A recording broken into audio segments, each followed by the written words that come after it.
Welcome, beloved viewers, to the Ace Commander podcast. I'm Atle. And I'm Alex.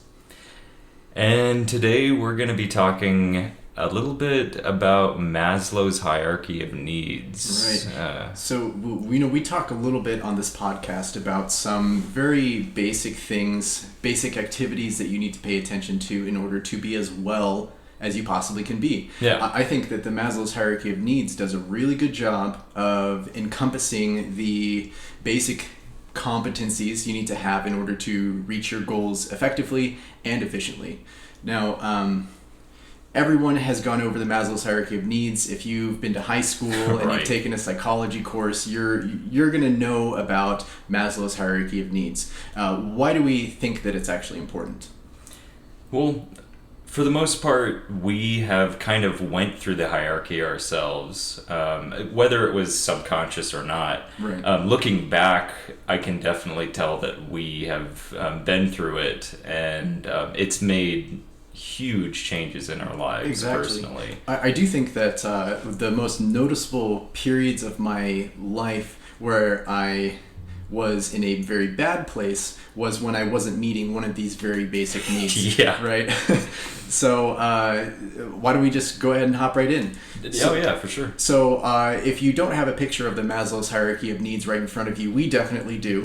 Yeah. Then I'll go ahead and go over the basic levels of the Maslow's hierarchy of needs, and we want to talk about each one individually and why they're important, and hopefully we can put a little bit of framework over your life so that you can better reach your goals and become self-actualized. Self-actualized. That's the goal, isn't it? So first of all, you have your physiological needs, and I'll just go ahead and read these off. Air, water, food, shelter, sleep, clothing, reproduction. Then you have your safety needs, so personal security, employment, resources, health, property.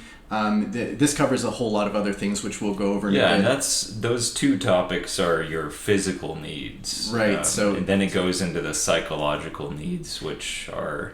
let me go ahead. Love and belonging, friendship, intimacy, family, sense of connection. That's really important. Oh, yeah. Esteem is the next level. Respect, self-esteem, status, recognition, strength, freedom, and then the like top level of the pyramid, which is like the more like the what's the word I'm thinking here? The pinnacle. The pinnacle. The pinnacle of humankind. Thank you. I was trying to think of something more, like, for some reason, extreme. This is where you want to be, is self-actualization. And if I'm being completely honest, I don't think that either of us are at this point yet. It is kind of almost an end game sort of thing. Yeah, when it's you're ongoing for sure. Exactly. It's an ongoing battle. Self-actualization is really difficult to do without building up the rest of the pyramid. Obviously, that's kind of the reason that it is stacked in a pyramid fashion, because you need to have a strong base before you can build the fifth level of a house, for example. Right, and I might disagree with you a little bit. I think that we have achieved self-actualizations periodically, and we'll get into that a little bit more for sure. Oh, yeah. But for right now, I can tell you that it is something we have felt, but it's kind of like you're constantly reaching for it. Yeah, okay, Yeah. so I would agree with that. So you aren't constantly self-actualized. Yeah. Maybe you can be if you're like the Dalai Lama or Gandhi or somebody who's transcendent, but what goes under this is a desire to become the most that one can be. And so eventually, once you reach your goals, you have this sense of overwhelming fulfillment. And I'm sure most of you out there have reached a goal at some point, and you just feel good about yourself. Right. It gives you a spiritual wholeness that you do not get from the lower echelons of the pyramid. Yeah, and if you have felt that, you could possibly say with conviction that you have been self-actualized. Like my tongue is getting all tight on me, but yeah, you have been self-actualized in some form or another. Exactly, right. I want to talk about what that actually feels like later on once we cover the more base needs. So why don't we just go ahead and jump in to physiological needs? That's the very base of the pyramid, and these things are obviously important. This is the most earthly of the earthly things. You need your water, you need your food, you need shelter, and you need to sleep. This pyramid that we have pulled up here has clothing, reproduction, and air as well. Obviously, you need air, right? Yeah. That's pretty. Some of these, I don't think they need a whole lot of explanation, but when you're doing them wrong, so let's talk about food. If your diet is absolutely terrible, then you're not fulfilling this need. And we've kind of touched on this in the last episode for like fitness. Where you just won't feel as good if you're not eating properly, and that's just nutrition in a broad sense. It's not necessarily that you have to be on a specific diet. Just take care of yourself, and you automatically just feel better. Whether it's like you physically feel better, or you get almost kind of like a physical, like a spiritual high off of just eating right. Right. It depends on, of course, being able to move yourself to a higher level of this pyramid depends very much on all of these things. I think that the original hierarchy had water, food, shelter, and sleep. And those are definitely the most important. So if you're not sleeping properly, you're going to feel like a zombie the next day. If you're sleeping poorly for weeks at a time, you are not working at your full potential. And that's a very good way to adapt this list to our century, because the hierarchy of needs was written like 100 years ago. So their needs were different than they are now. It's still relevant, 100%, and that's why we're talking about it. But it's something that kind of needs to be translated, and that's another reason why we're talking about it. Sleep is something that it almost seems like is an afterthought in our society nowadays. And a lot of people suffer for it. And it's not necessarily because it's like, oh, The Rock only sleeps 4 hours, that means I can too. It's like, no, not necessarily. He trained himself for a long period of time to be able to do that. And his body is getting used to it even still. If you follow him on Instagram or anything, you probably... I definitely do. Me too. The guy is awesome. Anyways... For the broad spectrum of humans, 7 hours that's what you're going for. If you get less than that, you will feel it regardless. And you don't need me to tell you that. You'll feel it regardless. There's chemical things that happen in your brain and your body if you don't get that amount of sleep. Like your body's not producing its primary hormone properly. You're not getting the same amount of physical rest as you need. Your body's not able to recover fully. These are all basic things that pretty much everyone is aware of. They just don't necessarily think about it consciously. And it's part due to technology.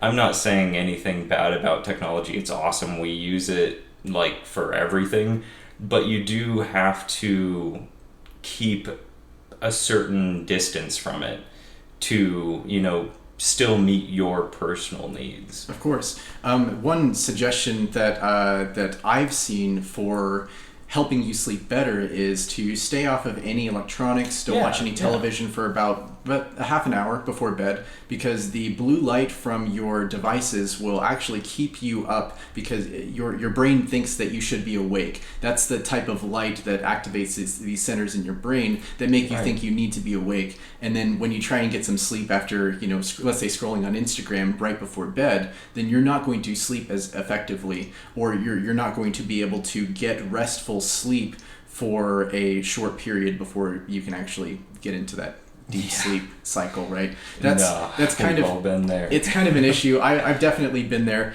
Another thing with sleep, just to kind of cap this off here, is that your sleep schedule is really important too. So you can get 8 hours of sleep, your solid, perfect 7 to 8 hours of sleep per night. but you're going to sleep at 2 in the morning and waking up at 10. Yeah. That's not necessarily good. That's one thing that's really tough about working night shift, for example, is that you don't wake up with the sun. Makes it very difficult to get proper sleep.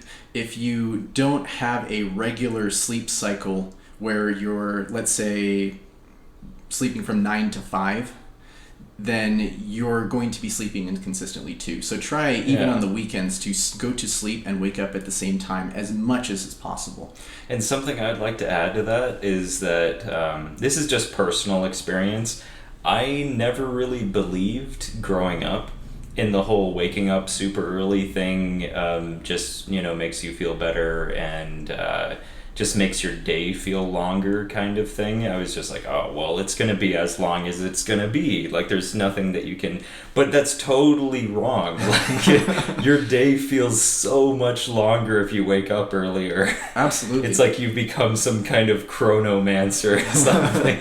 Great. So to everyone listening, if you haven't tried getting up early, or I guess if you don't do it consistently, try it consistently for a week, even if it's just... even on your weekends. It is a little bit rough at first, waking up on a Saturday morning. It's your precious weekend.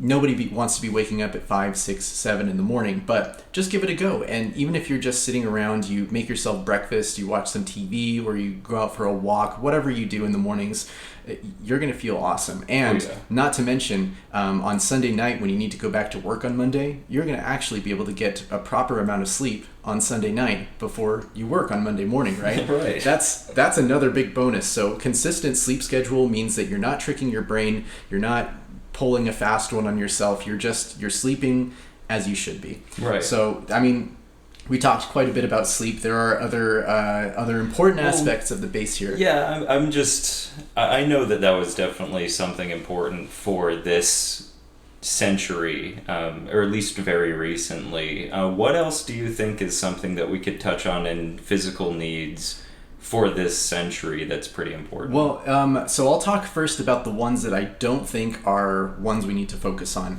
right now. So air, for example, it's pretty plentiful. It's pretty plentiful, and most of us don't live in like a downtown Hong Kong where the pollution is just terrible.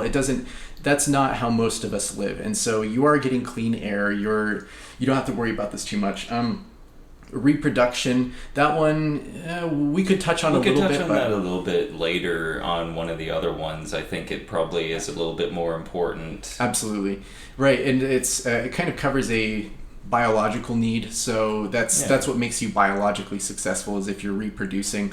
I'm sure that this covers just sexual activity in general and not just making kids, but again, I don't think that needs a lot of explaining.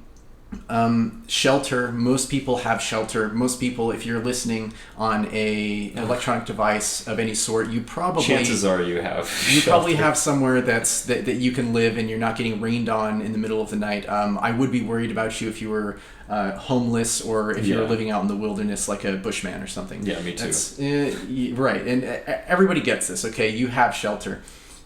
We talked a little bit about food and diet. It is important for you to diet properly, and not to go on a diet, but to make sure that you're fulfilling your nutrition needs. And then water. Drink a lot of water, people. Yeah. It's not too hard. Invest in a water bottle, or even go get one of those gallon jugs from the grocery store and just carry that around. You definitely want to be... Yeah, it's convenient, right? You fill it up once, and then you have a half a gallon or a full gallon for the full day. Especially if you're exercising, especially if you're working on your feet, you need to be drinking a lot of water. Right. So need that blood flow, need that nutrients being sent around to recover faster. It's just, it covers everything. If you're one of those people too who likes to drink a lot of either alcohol, caffeine, if you're taking supplements, let's say for exercise, you do need to be drinking more water. Right. As a general There's no substitute. There's no substitute, exactly. As a general rule, you want to be doubling your water intake if you are taking any creatine, protein, or workout supplements of any sort, so that... Especially creatine. You have some stories about that. Yeah, unfortunately. But if you don't drink water, you're at risk of getting kidney stones. You're at risk of your brain won't function as well. Your body's not going to function as well. You're not going to perform as well in your exercise, and it can cause you a lot of problems. I know that it doesn't really need to be said, but make sure you're drinking a lot of water. Yeah. So that just about covers all of the physiological needs. And then safety needs, there is not a whole lot to talk about here. Personal security. Yeah, that's the great thing about living in the era that we're in now, is that safety isn't as much of a concern. Mm-hmm. As long as you're not, living in, a really dangerous part of the world. Right. It's, I'm sure that the people who most identify with having deficits in the safety needs department are people who live in dangerous cities, or this could also count as living in a toxic household. So if you have That's actually a very good point. Yeah. Because, in this century, it's less about safety, like physical safety. It's more of almost like mental safety. Exactly. So it's more about it's kind of about a consistency. You need a base, you need a home, a place that you feel like you're safe. And this could be in the workplace too. So this counts as, there's an employment bullet here on the safety needs part of the pyramid. And that includes not only being employed, but being safe at work. Right. So if you're in an environment where sexual harassment is common, or you're being treated differently because of some sort of EO violation. So if you're not being treated equally because of race, gender, sexuality, religion, etc., then you're not going to feel safe. It's you're not fulfilling this, and to those people I would say find something better, or fix don't the problem. sell yourself short. Yeah, Just no way. Move on. We see a lot in Hollywood where you have the secretary to the CEO that's being treated like a sexual object. Yeah. You don't need to deal with that at all. I understand it's hard to find employment, but if you're not fulfilling this safety need, then you're doing yourself a disservice. Yeah, I agree. And then on top of that, you have health, which it's a very broad way to encompass all of the physiological needs. And so health can mean fitness, it can mean water, food, shelter, etc. So you're in a healthy environment physiologically and psychologically as well. So again, it pulls right back into this safety in your workplace and in your home. You need to make sure that you're as healthy as you possibly can be. And exercise isn't on here, but that is something I'd throw either into this tier or into the love and belonging tier. I think that it kind of covers a few different needs. It could be in here. both, actually, because we put a lot of stock into fitness, and there's a very good reason for that, because our journey began with fitness, and it kind of like paved the road for the rest of our successes.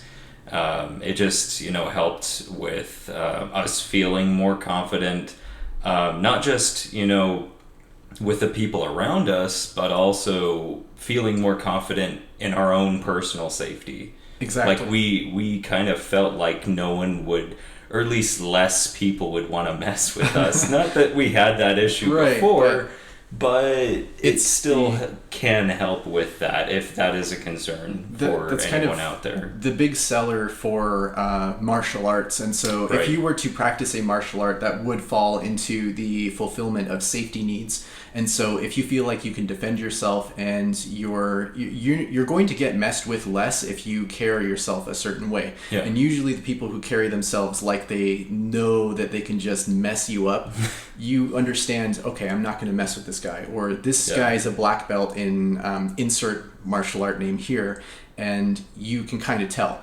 You can always tell with people that they are a little bit more dangerous. They know that more dangerous part of themselves, and they've controlled it. And the same thing happens when you're weight training and you get stronger. That's a very good point to bring up too, is that you have that control. It's not necessarily that you have the ability to inflict pain. It's just you have the control to choose, basically. And I think that's a very good distinction to make, because there's a lot of people, especially now, that are anti-violence, and I totally get it, you know. But there's a big but. It's that you still should know it, regardless. A good quote is, I don't know if any of you guys are like Marvel fans out there, but in the first Thor movie, Odin says, you should always be ready for war, but don't go out and seek it, basically. And that's a very good quote to live by, is be prepared for conflict, but don't go out and be a violent person. Exactly. And that's the whole point of most martial arts, is to essentially, you have your sword, but you keep it sheathed. Right. And so no one's going to mess with a guy that has a sword on his hip. You know, you just understand, well, he is potentially dangerous. Yeah. There's something that happens psychologically when you see someone that carries themselves a certain way and they understand how to use their body. It's sort of the same paradigm. So you see them and you understand that they're dangerous, maybe not even consciously, but for some reason, no one messes with those guys. Yeah. So yeah, and that's a big Like proponent an aura about them. Yeah, they have this aura, right? We're getting into the kind of metaphysical here, but but that's one really good way to fulfill the safety needs as a martial art or exercise, especially something that'll make you stronger or bigger. Not necessarily more intimidating. You don't need to be lumbering your body weight around or flexing your muscles on people to scare them. You just kind of need to get more comfortable with your body. Yes. So for all of you young men or old men out there, especially, you know, find a way to channel that testosterone into something that's really helpful for you. And I think that it'll actually, especially if you're more of a irritable individual, exercising is a great way to channel that. Martial arts, great way to channel that. And just you bringing up testosterone does not exclude women either. No, because not women at all. need testosterone also. Like, we all kind of use all the hormones Right. for different things. Even guys use estrogen for different Absolutely. things. We just don't use as much. And the same thing goes for women. They don't use quite as much testosterone as they would need for, you know, like the regular bodily functions. But, you know, it still helps them. You know, it's great for your skin. It's great for your hair. It's great for your posture. Well, even. yeah, your physique, Your just physique, in general. yeah. Oh, yeah, and I did not mean to exclude all the young ladies out there. I know. Oh no, I know. I should definitely clarify. Specifically for the more rambunctious young men, I've seen a lot of people turn into. I should say a lot of really energetic and angry men in particular. Yeah. Turn into disciplined and calm, collected individuals, people who understood how to carry themselves just by practicing martial arts or just by powerlifting, doing really simple things to understand how to control themselves. To channel it. Exactly. So, and that makes you dangerous, not in a bad way, not like everyone's going to just cower at your feet, but it makes people respect you. Yeah. And that is great for your safety needs here.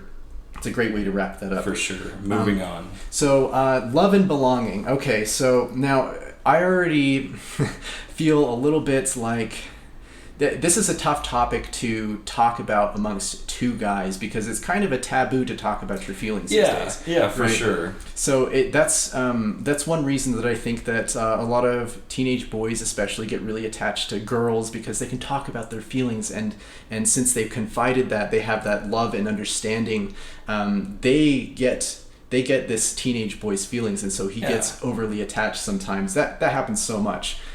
That's happened to me before. I completely understand. We've all been there.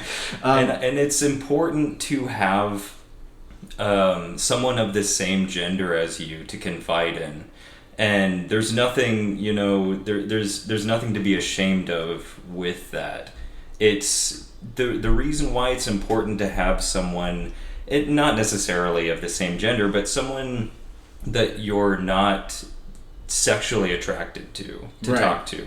Because it helps kind of bounce ideas off and you can actually reform your direction and your emotional condition instead of you just kind of like firing off to someone who you are sexually attracted to, and you end up like confusing yourself or just making things complicated with this person that you like. Exactly, right. And that's the thing, is that love and belonging does not mean just romantic relationships. So it includes friendship, intimacy, family, and a sense of connection. Now, intimate relationship does not necessarily mean romantic relationship. However, most romantic relationships should be intimate, but not the other way around.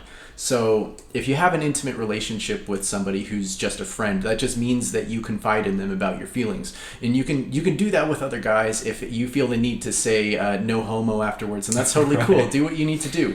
Yeah, dude, I consider you my best friend, and I confide a lot with you. No homo. No, of course, yeah. That's all you need to say, and it's totally fine.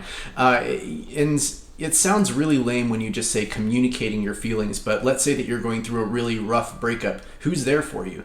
Your guys are usually there for you if you're a man, and then your ladies are there for you if you're a girl. Yeah. And what do? They emotionally support you in the ways that they understand how. For guys, it's a little less direct. They're not talking about feelings. They just say, they might ask you a little bit what happens, and then they take you out for drinks or bring you over for video games or take you out to do something, right? And sometimes that's all you need. Exactly. For some people, that's all you need. Some people need to articulate those feelings somehow and gain, essentially help them understand and articulate what they are feeling.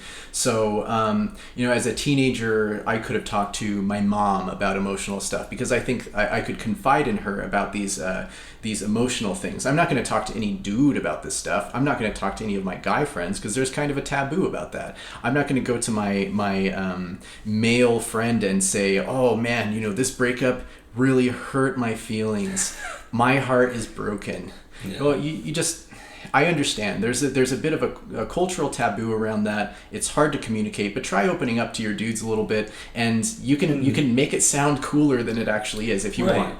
And I mean, even right there, I almost involuntarily like chuckled a little bit at that, and I almost kind of feel bad that even though that wasn't even like, that was just an example, and I still kind of chuckled over it. It's supposed to be funny because it sounds weird. So especially, I don't think that ladies have a problem with finding love and belonging. You should have your friendships. You should have your intimate relationships, and you should have good relationships with your family as much as you can. You should have your tribe, essentially. People that you can go to for advice, people you can go to for support. Let's say that you're trying to become a musician and your family doesn't support that. Well, you can find friends that support that, and you can follow your goals. That's totally fine. Not everyone needs to support you in everything, but the best people, the best friends for you usually do. Right? Yeah. Oh, for sure. Yeah. And I mean, I think that you used a very good word, tribe, to describe that. And that goes like way back with, we've discussed, not in any of our episodes, but just like us talking about like where we came from as a as an organism, like the human organism as a species. We came from tribes originally. So we're comfortable with not necessarily small amounts of people, but, groups. And I think that's one of the reasons why a lot of people who do go to, big, areas, like in high school, you can be overwhelmed really easily, and that's just because there's a lot of people. But that's another reason why people kind of...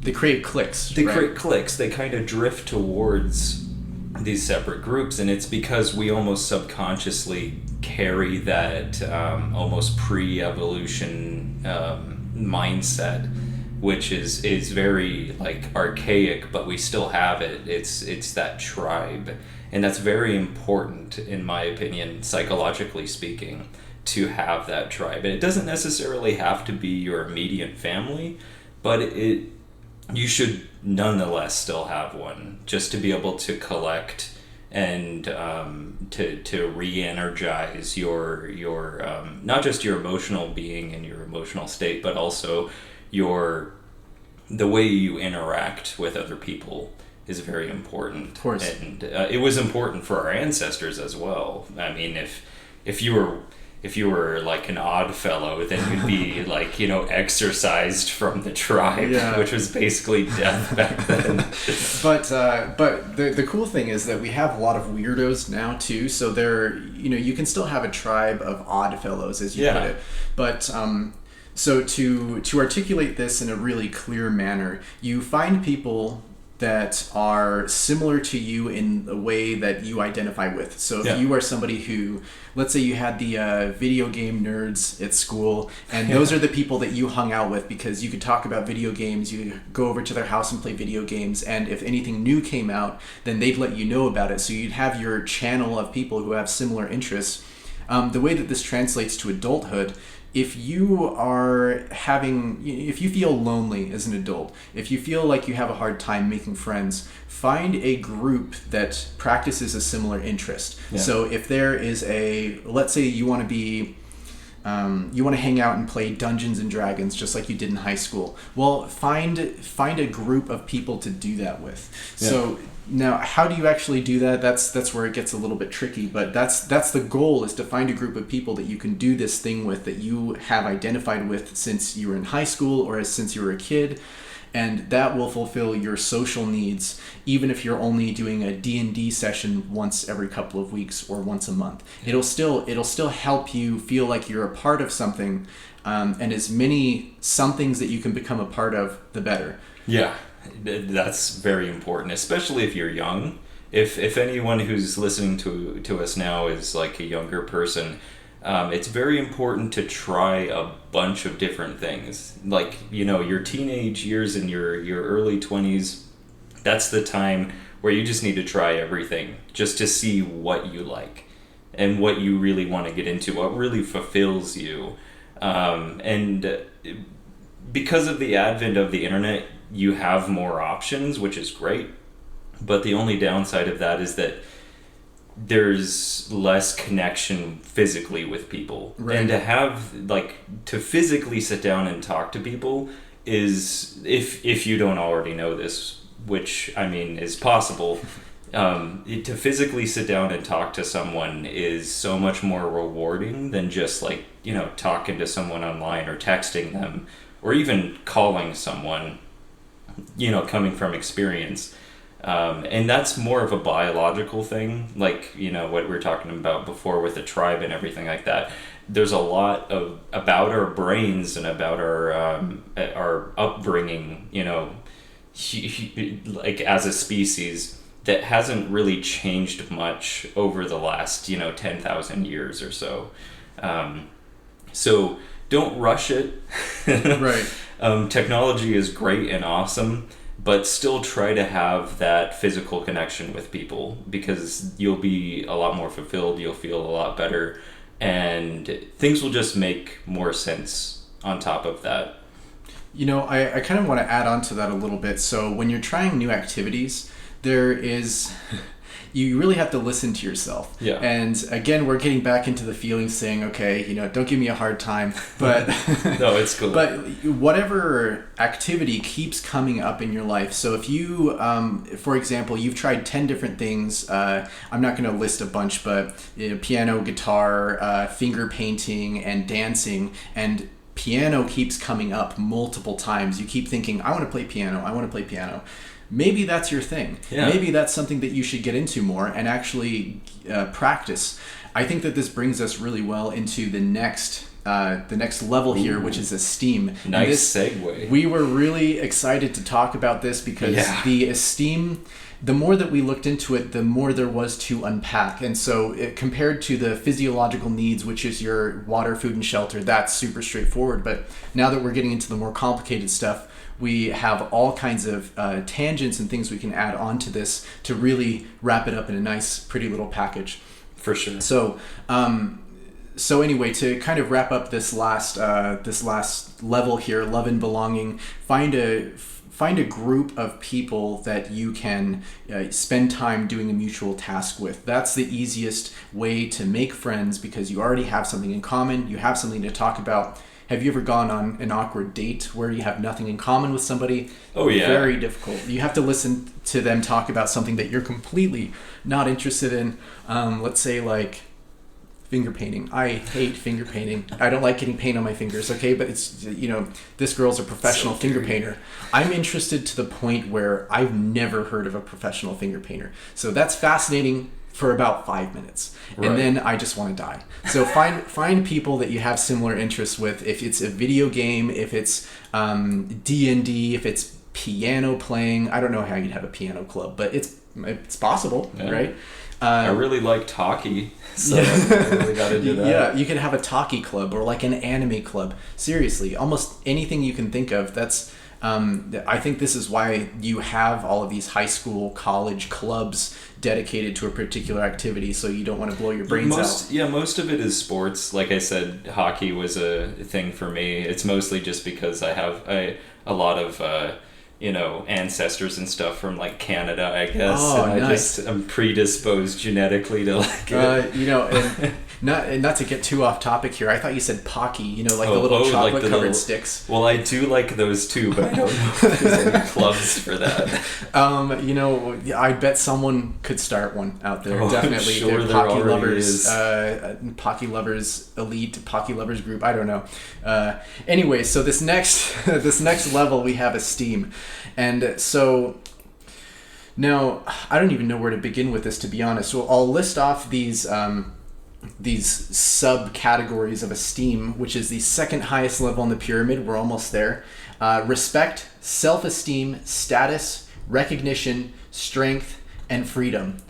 So what I kind of want to begin with here is a kind of complicated topic, but I want to break this down to a really simple level. So competence hierarchies. This is what this level explains really, really well. A competence hierarchy is basically if you have a macro routine. So let's say that you want to learn to play the guitar. Yeah.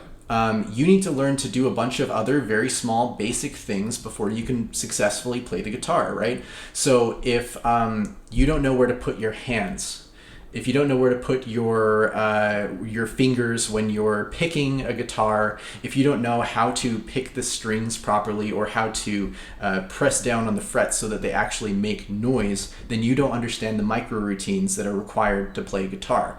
You need to set up a foundation in order to get competent at something.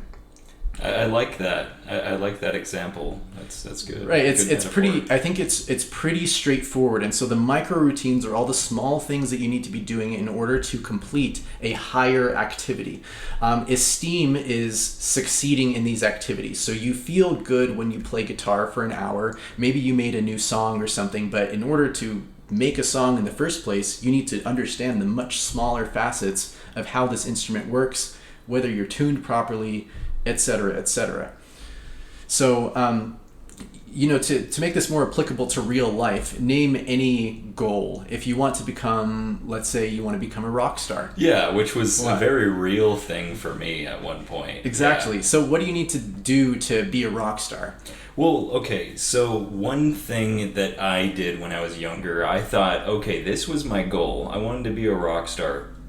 And I just thought that I would just hop from being a zero to hero. You know what I'm saying? Right. Like, hardly any skill required. But I was still proficient at playing basically any instrument besides from the drums. I could sing well too. I still play instruments. I still sing because I just love music.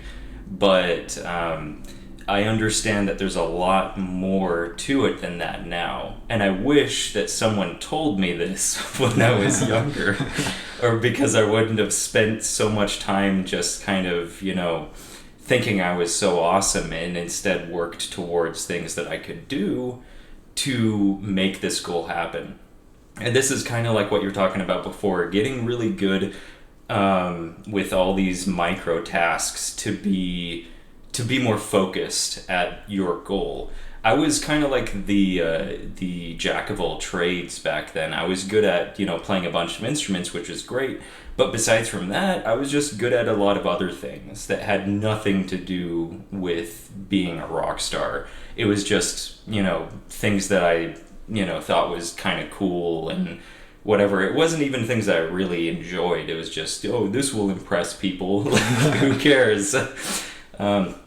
But if I spent more of my time learning how the business worked and learning how to speak with people, learning how to be more approachable, learning how to, transpose my music onto the computer, like using, I don't know if this will confuse anybody, but like using like a DAW, which is a digital audio workstation. And then after that, mixing the music properly so it actually sounds good. I had no idea how to do any of that. I just expected to, because I was so awesome, that someone else would do that for me. Oh. And then I wasted a bunch Yeah. of years, just trying to get someone else to do that for me instead of learning how to do it myself and saving myself a bunch of time and effort.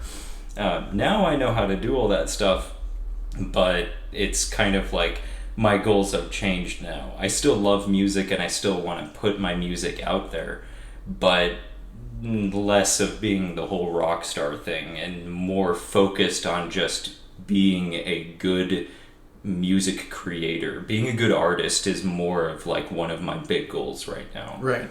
So there are a couple of things I wanted to touch on there. So that's something that a lot of people end up doing. Yeah. And the reason that there's a lot of dawdling is because oftentimes people don't have a set goal.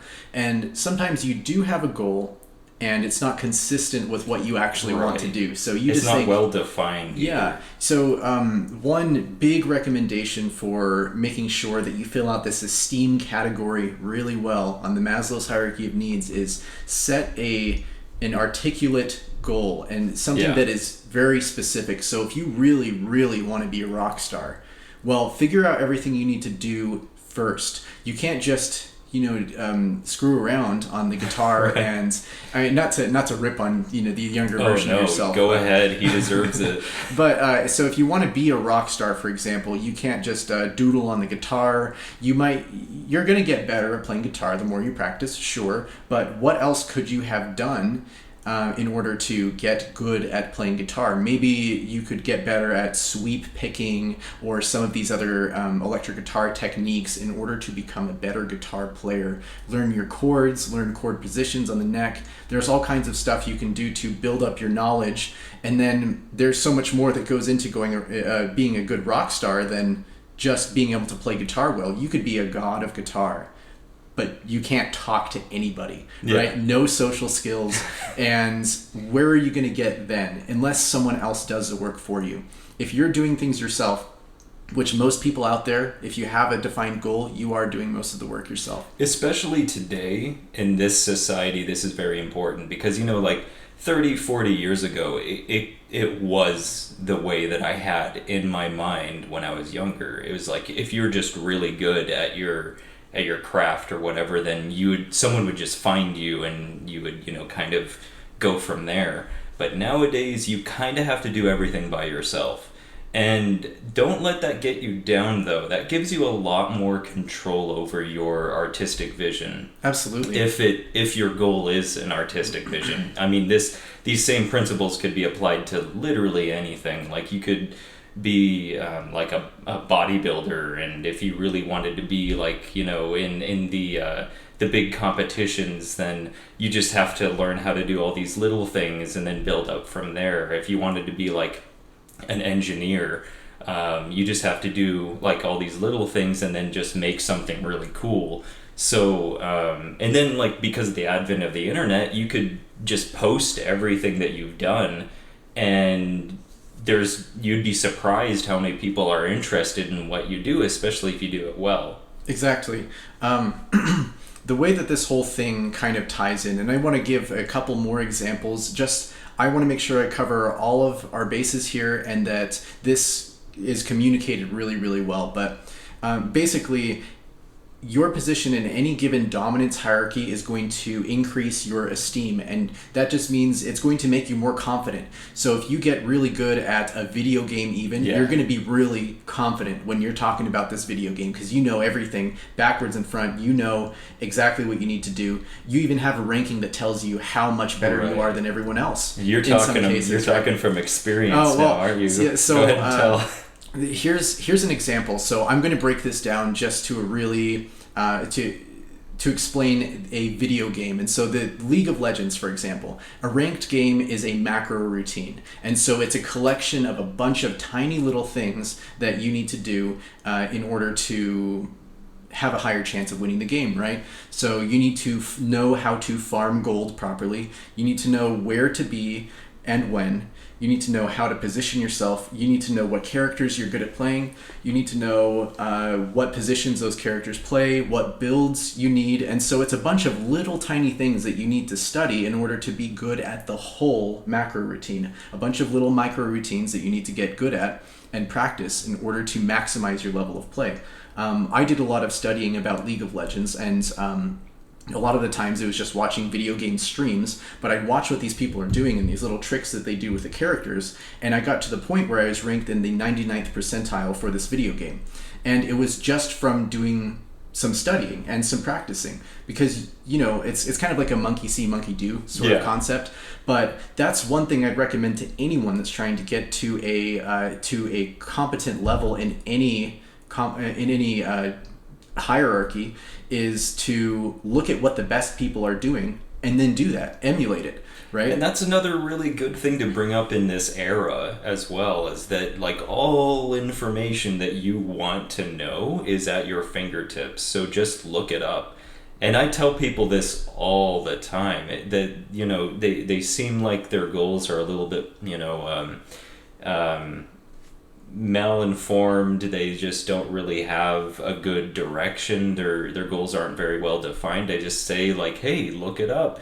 Like, there's so much information out there. There's someone who's probably already really good at what you want to do, and that shouldn't deter you from wanting to do it. Because if, let's say, what you want to get into is something like video gaming almost professionally, there's always going to be someone really, really good at it. And there's nothing wrong with that. It just means that if more people were involved, then you would have less of a struggle with it. So let's say that, there's like just 2 or 3 people that are really good at this game, and you became really good at it. Then there's 4 really good people at the game. So you just added to the community, not only to this game's popularity, I guess, but also to this whole community in whole. So like to the tribe. To the tribe, right. Yeah. Thank you. I was trying to think of that. I couldn't remember.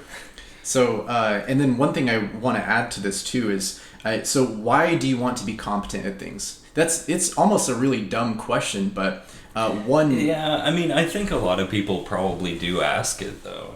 I mean, because it's kind of like what we were talking about last time with fitness, like, why try? There is that kind of nihilistic outlook on life, and it's not... For us, it's kind of sad, but for that person, it's a good question. Like, it's proper. Why try? You're just basically like potentially wasting your time. But I do have to say that life is a conglomeration of your experiences. So you should try. If not for nothing else, it's a new experience. Exactly. Right. So it would, and one biological reason, which I would cite for climbing up any given dominance hierarchy of any sort, when you get good at something, you get more confident. And the reason for that is because your brain produces more serotonin when you are better at something. And so you can see yourself in conjunction or in comparison with other people who are doing this activity. So let's say League of Legends, I will just light up when it comes to a conversation about League of Legends, because I know almost everything about it. And so people are coming to me for advice on how to rank up from silver to gold, for example. And that feels pretty awesome. It's pretty awesome. It's me being competent. I know exactly what I'm talking about. I'm very confident when it comes to this topic. Ask me about like makeup or something. I have no clue how to explain. Right. And you put me in a position where I have to explain this to people. I'd have a really hard time. I'd be incompetent in this hierarchy. I'd be shy and I'd be anxious and I'd be, I'd feel like my brain's collapsing. And that's just how it is when you are very incompetent at things. And you are continuously incompetent at things, it doesn't feel good. So essentially the goal is to get good at something so you can become confident at it. And one example that is really applicable to just about everybody, let's say that your goal is to get a girlfriend. Well, what does that entail? Yeah. So you are looking at this macro routine or this girlfriend or a boyfriend. or a boyfriend, yeah. Right, exactly. So you look at this macro routine, which is a very solid goal. So you're like, okay, I want to get into a relationship. I want to find somebody. I think that I'm ready. Awesome. Well, what actually goes into that? You, let's say you want to try and look as good as you can. And so that might be, I need to go to the store and get makeup. I need to lift. I need to run. I need to lose weight. I need to diet in order to lose weight. And so it's this huge, essentially it's this big pyramid of micro routines, of these small competencies that you build up in order to make yourself more attractive. I would add some other things to this, like learn to be more charismatic, practice talking to people, be an active listener, etc., etc. But I'm not like a pickup artist. This isn't the purpose for this, by the way, guys. It's just a very relatable example. It's a bunch of small things you need to do in order to gain a to reach a goal, essentially, which is to get in a relationship. And it's a very good goal to have, especially if you're younger, because like wanting to be in a relationship and the processes that you go through to like attract someone,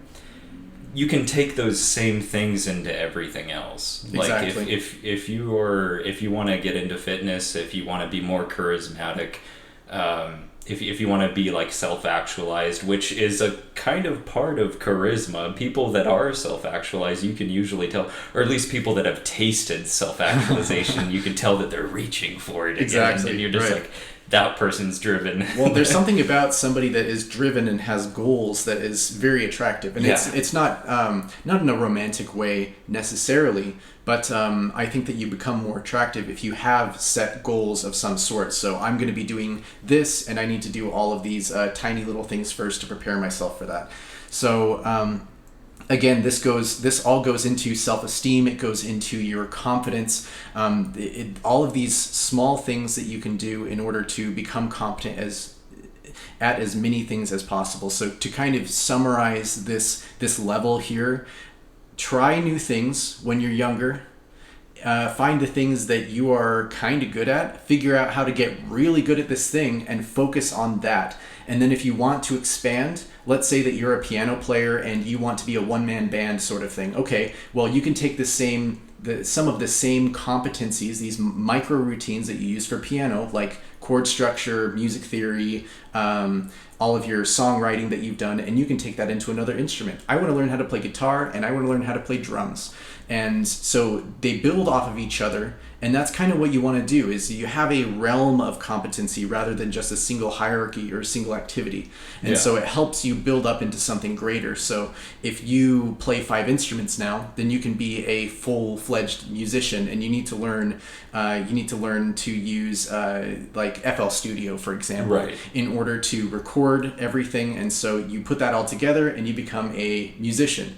A full-fledged musician with a really strong bass. That's kind of like how a lot of artists and music producers, start out. They start out with an instrument. I mean, like, look at example. Like, let's look at like Deadmau5 or something. He learned how to play the piano at a young age, and then later on, he just took those same concepts of chord structure and just became like one of the most renowned DJ in the world. Exactly, right. So I think that we're kind of beating a dead horse at this point. Get good at things. Get good. And use the internet, for goodness sakes. There's a lot of good information out there. Figure out what the best people are doing at the thing you want to be good at. Make sure you set that goal really well, and it's what you really want to do, and then go for it. Yeah. It'll make you feel awesome. For sure. Your brain will just flood you with serotonin, and you're gonna feel fantastic. Right. Let's see if we're do your homework. Essentially, research what you can.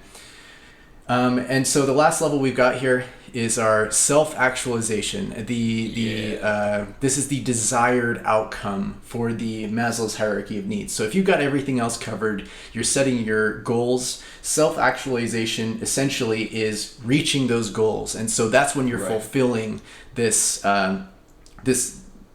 this goal, this aim that you had for yourself. That's when you become who you were meant to be. And a lot of people stop here after reaching a big goal. So being really self-actualized means that after you've reached a particular goal or reached your aim and you've hit your mark, then you set another sight on the horizon for yourself. So let's say that I reach a state of self-actualization because I ran a 6-minute mile. Well, now I want to run a 5:30 mile, and that's my goal, and that's what my training program is going to revolve around.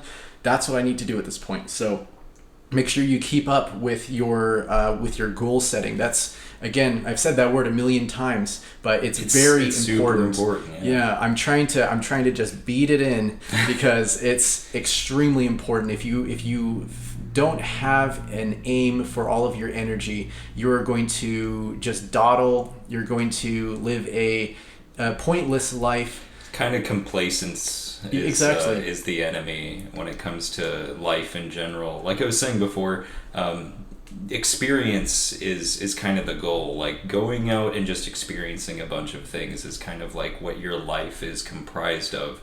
And this is getting into a little bit more of a philosophical thing, but it's kind of like we've had the discussion before, not in any of our episodes, but we've had the discussion before of purpose over happiness. Right. Like purpose is greater than happiness because like the sense of purpose kind of gives you happiness as you achieve it. Or as you try to achieve it. Like it's the adventure basically, and self-actualization is basically a part of that. It's a part of achieving and becoming more than you were before. The prospect of purpose, it drives you on to the next purpose, and exactly. It that's kind of exciting. If you felt it before, you understand that it's exciting. It's not daunting at all. And sometimes when you achieve a goal, you realize. I think that's kind of like a part of of self-actualization, is that you realize that these goals weren't as hard as you thought they were going to be, and that's actually what drives you on to do more and to get better. Is the realization of how easy it was to achieve it. Right. And so I want to kind of refine this definition of easy, because when he says easy, it doesn't mean that it's like I can go to the dollar store and go buy self-actualization. It's not that kind of easy. It's just that you realize that all you needed to do was work. Yeah. That's it. So you just need to have a goal and you can crawl towards it. I mean, baby crawl toward it, and you're going to get there eventually. You will get there, and it doesn't always take a significant effort. You don't have to be exhausted every day from painting. Let's say if you're a painter, that's your goal.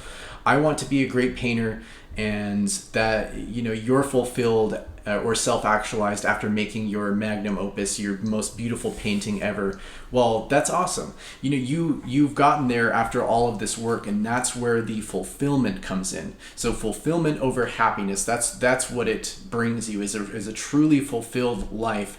That's self-actualization. You bring up a very good point, and it's something that it reminds me of a quote by Stephen King, where he basically says, and this, I'm not quoting it exactly because I don't remember it exactly, but he basically says that if your goal is to write a book and you write 1 page every day, you'll have a book by the end of the year. So it's kind of like, oh wow, that does sound pretty easy, and it kind of is, I guess, depending on your aptitude for writing. Yeah. But for the most part, you can take that same concept and put it into anything else. Like you were saying with League of Legends, all you really needed to do is maybe like, watch a video on what the greats are doing, like maybe one video a day, and then play a match a day. And by the end of the year, you'll probably be like one of the best players in your region. Right, exactly. That's all it really takes is very small baby steps towards what you're doing. It's just when you look at the whole and you don't look at the small steps. If you look at this big goal, I want to have a painting in a great museum one day. Yeah. This is, again, kind of a big goal there, but Right. if you haven't painted a day in your life, that's a daunting goal. Right. Well, I mean, how about you start with buy the paints? And then before you even do that, research what paints are good. And before you do that, figure out what medium you want to use. So like what kind of paints you want to use, or what you want them to look like. Yeah. Again, not a master painter here, but you have to build the foundation before you can build the greatest building in the world, right? It has to start in the dirt. It has to start somewhere. Like you were saying before we started this episode, you were talking about the pyramid being inverted for a lot of people. Yeah. Like they want to start with the goal and then like work up from there. Exactly. Instead of like starting from all the little things and working up to self-actualization. Exactly. So I mean, and that goes with reaching any target that you have. If it's a big goal and it requires a lot of little things to be fulfilled first, do the little things. Yeah. Just start out with the small stuff. Spend, let's say you're making music. Spend a day learning about music theory. Spend another day learning about chords and their positions on the neck, and practice them. And before you even do that, figure out how to hold a guitar, right? And then before you do that, you have to buy a guitar, right? You just have to think about these things in a step-by-step process in a way that's digestible and easy. Yeah. Because you look at this whole huge thing and you wonder, wow, how is this? How can I possibly build something this great? You just get overwhelmed, yeah. Yeah, and you just get overwhelmed. So start with the tiny things. So that pretty much covers self-actualization. We wanted to cover a little bit about Big Five personality traits. Yeah. So because they kind of go with it. They kind of coincide a tiny bit. The reason we wanted to talk about Big Five personality and not anything like a Myers-Briggs test. Nothing against Myers-Briggs, but it's just it's not the most accurate test that is out there. Yeah, it's kind of more along the lines of like meta science than like actual psychology.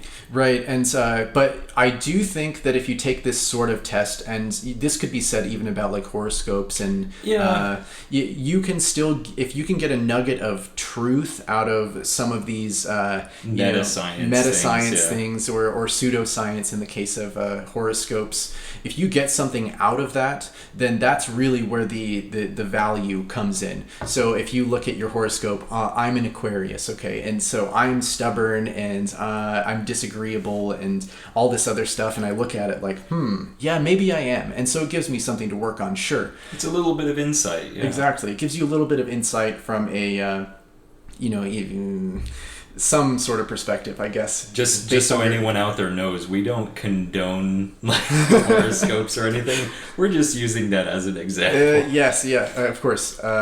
Again, Myers-Briggs is kind of in the same vein. It is a little bit more scientifically grounded, and it does use more scientific words. And so you have stuff like, for example, if you're an I instead of an E, then you're an introvert instead of an extrovert, and that's something that can be measured with a questionnaire. Right. So you can look at that and say, oh yeah, I'm more of a thinker. I'm more of an introvert. I'm intuitive, so that means I'm a little bit neurotic and I get in my head sometimes. Well, sure, that's awesome, but Big Five personality trait is a little bit more.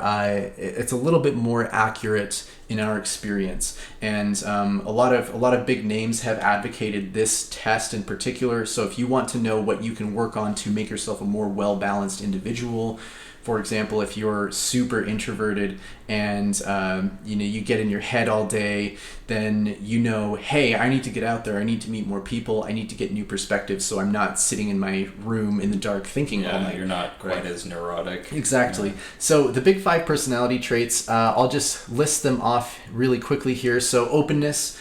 These are people who like to learn new things, enjoy new experiences.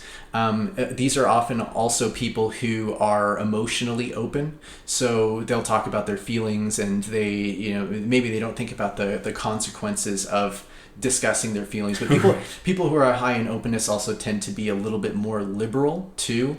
That's a fun fact about this. The next is conscientiousness. So these are people who are really reliable, they're prompt, they're more doers than they are thinkers. So if you're high in conscientiousness, then that just means that you are a go-getter. These are the people you want working on your stuff. This is the type of person that you want on a project, because they'll be like, okay, what do I need to do? They may not want to do all the planning, but they'll do a really good job at the doing. So really, really great person to have on a team. Extroversion. So the opposite trait of this is introversion. You're rated essentially, if you're high in extroversion, then you like talking to people. You get your energy from interacting with others rather than the other way around. I'm more of an introvert, and so I gather more energy by sitting by myself in my room, and that's awesome to me, having alone time. And now, one thing I want to touch on is that being one or the other doesn't mean that you're condemned to a life indoors or out on the town. Yeah, that'd be terrible. It would be terrible. So there's a balance in all things for sure. There's you do have your your extrovertive moments for sure. Yeah, it definitely. So you can act in the other side of the spectrum, basically. So you might be like 70% introvert and 30% extrovert. Well, that extrovert maybe comes out when you're drinking more, or maybe when you get into a group of friends that you share common interests with. So you're not meeting anyone new, and so you can be extroverted and open and bubbly with all these people, and that's great. Everyone has their qualities. And there's a lot of really, if you want to be charismatic, you don't have to be an extrovert to be charismatic. There's a lot of really well-known introverts that are charismatic. I believe Elon Musk is one of them. From what I've read, I don't know if that's 100% true. He may be like a straight up party animal, but right. From what I've read, he's an introverted character, but he's also very charismatic. He's a great entrepreneur too. Great entrepreneur. So you're not condemned to one thing or the other. Generally speaking, I would say that you want to find a career that fits this characteristic of yours. So if you are more introverted and you like to work alone, then that's something you should focus on doing. Yeah. It is hell for an introvert to work at like a sales call center or something, or even worse, door-to-door sales. That sort of thing really sucks. But it can develop those qualities for you. And so working in retail, let's say as a cashier, or working in sales, it helps you talk to people. And so if you are really highly introverted, get out there and practice. Yeah. And there's nothing wrong with trying to increase your awareness of being both an extrovert and an introvert. That means you're just the master of the world, basically, because you can open up instantly when you're around people, and then when you're alone you can recharge, basically. Exactly. Instead of just like, you're alone and you're just fidgeting and freaking out because there's no one else around. That's the last trait here. So the fourth one we have here is agreeableness. Generally speaking, these individuals are friendly, cooperative, compassionate. And generally, if you're low in agreeableness, that means they're a little more distant. So this touches a little bit more on being emotionally open. There's a word that some pseudosciences use. If you're an empath as a noun, it means you can read other people's feelings. Usually that just means you can pick up on other people's cues. So if their face is contorted in a way, you can see, oh man, they didn't like that I made a joke about this insert not so PC topic here, right? So I said a word that offended this person, and you can tell that they're angry. And the reason that you can do that, usually people who are highly agreeable are also highly emotional. And so they can see into themselves, and they understand their feelings really well because they feel them very strongly. And usually those people are more agreeable because they don't want to step on other people's feelings. Yeah, they can pick up on cues a lot easier. Exactly. This is something that I've had to work with a lot personally. So I'm pretty low in agreeableness naturally. I've had to actually focus and learn facial expressions and try to understand my own feelings so that I can understand the feelings of people around me. Yeah. So that I'm not, I'm not just it's a good crapping skill on to people. have. Yeah. But that's one thing that this test can offer. We're not sponsored by Big Five personality traits or anything, but one thing that this can offer is it can show you where you have weaknesses so that you can work on those. So if you are really bad, you offend people all the time, then maybe you're low in agreeableness, and that's something that you can work on. It gives you a little bit of a direction.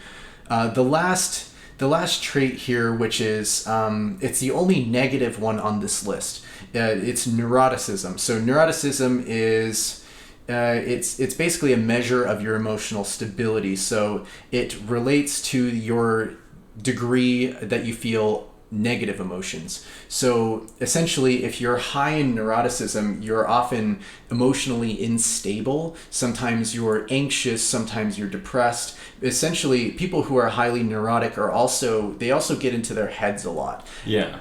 So of course, if you're low in neuroticism, you know who these people are. They don't really, sometimes they actually don't spend any time in their heads. It's almost like they don't think for themselves. Which is the opposite extreme. Yeah, it's the opposite extreme, but most people land somewhere in the middle here. If you are having, for example, if you are a little bit more neurotic, sometimes socializing will help. Introversion is paired pretty intimately with neuroticism, and that's Which just isn't because fair, personally. No. Like, I think there's a lot of really just like mellow introverts, yourself included. Oh, well, thank you very much. But it does take practice, and it's essentially, to tie this back into the Maslow's hierarchy of needs, you can take these traits and apply them to, for the most part, these go into the social needs of the hierarchy. Yeah. So if you are an introvert and you are neurotic, then you need to take some time to go out and socialize, and that might mean finding a good social group so that you can find that emotional understanding and then level yourself out. So basically take this neuroticism number and bring it way down. But that's just one of many examples. I would highly recommend this. It's it's a great way to understand yourself a little bit better.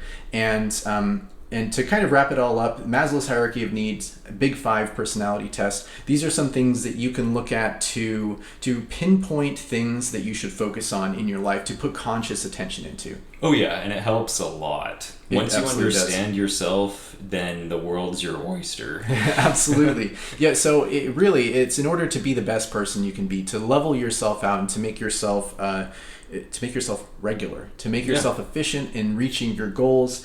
I would highly recommend pulling up a Maslow's hierarchy of needs and see if there's any place that you're deficient. For most people, it's just that they don't have a goal of any sort. They don't have anything that's really well articulated, or they're kind of just moseying around, and so they're not doing the small things that you need to do in order to reach the big goals. That would be most people. Some people, like I said, terrible diets, or they keep to themselves, right? You're super introverts that don't have any of their social needs filled out, but you can look at it and you can judge for yourself. And the only thing I would recommend when looking at this is be honest and don't get offended. Yeah, there's no point in being, to lie to yourself. Exactly. You're just giving yourself a handicap at that point. Exactly. You need to be as honest with yourself as possible, as brutally honest with yourself as possible, and that actually helps ground yourself into something very real. And as soon as you feel that realism, once you feel that grounding, you don't have to have anyone tell you. You don't need a therapist for that. You can figure it out on your own. I mean, if you do talk to a therapist, though, talk to them about this. It's a really good topic. I think counseling is a really healthy thing to do occasionally. I take counseling every now and then. It's not because I have the desire to kill or anything like that. It's anything extreme. It's just because I like the prospect of talking to a professional about sorting my thoughts. That's literally it. And it's not something I do often. It's just something every now and then. And especially if you have big goals, it's very important to have someone to bounce ideas off of. It doesn't have to be a counselor. It could just be a really good buddy like homeboy over here Aw. who I bounce ideas off all the time. And he bounces ideas off me too. It's a mutual relationship. Right. Yeah. So that should conclude our episode about Maslow's hierarchy of needs and Big Five personality traits. I would highly recommend checking them out. And then this last little bit, I wanted to ask all of you listeners out there if you have any recommendations for us to make our podcast more coherent and easy to listen to. then please let us know in the comments below, or if you know us, get in contact with us personally, and we'd love to take your suggestions into account. Yeah, maybe we'll have someone come on as a guest. Yeah, exactly. We'll have a good old chat. If you guys think that we should have guests on, a video stream, whatever it is, throw those recommendations in the chat, and we will definitely check them out. So this has been the Ace Commander podcast. We will see you guys next time. Yeah, take it easy.